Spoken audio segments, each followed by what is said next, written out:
Hey everyone, Daniel here. You guys may know me as being happy and cheerful, but today we have a pretty tough story. I want to say that the reason I am not using my voice is because this topic is hard to talk about out loud. So if you are sensitive to topics such as essay and other such topics, please click off.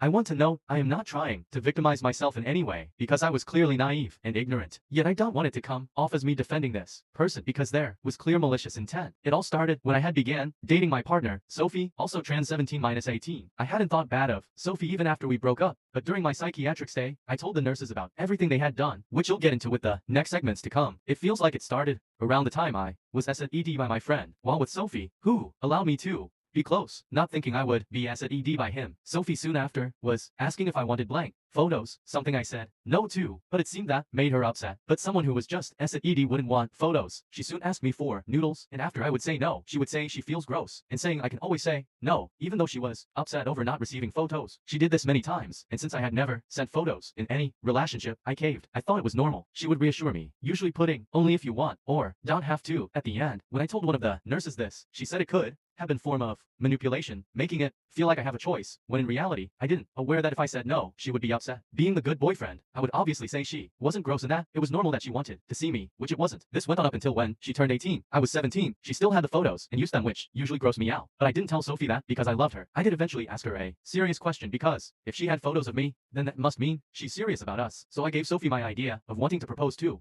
her when I turn 18. A normal partner would be flattered or at least a bit surprised, but Sophie said no, a hard no, as if she had no intentions of anything to go further. She crushed my ideas, and she hoped for something, such as being fiancés after college, but the way she framed it seemed as if she didn't ever want to, during our breakup, saying that she didn't think we would come this far. Her response was a big red flag, especially after the amount of commitment we had both dedicated more on my and after falling for her manipulation for her to flat out say no to a simple idea. Another thing is that for these photos and the amount of gifts I gave her, I rarely got anything in return. I told a friend about this today, and she blatantly said I was grow-o-mad, even if the age gap was 1 year. Sophie was 18 and was aware that I was 17, saying it didn't really matter since the age of consent in her area was 16. Yet again, the age of consent where I live is 18, and in overall cases should always be 18. I still believe that I am not a victim of grow-oming, even if I have been told I was, and don't hope to press any charges against Sophie since it was all online. Though yes, I am angry and feel disgusted. She told me she wouldn't leak anything to the public, something I don't even know if I can trust her on, since she clearly manipulated me. Besides that, when with Sophie and after I left, I have come out as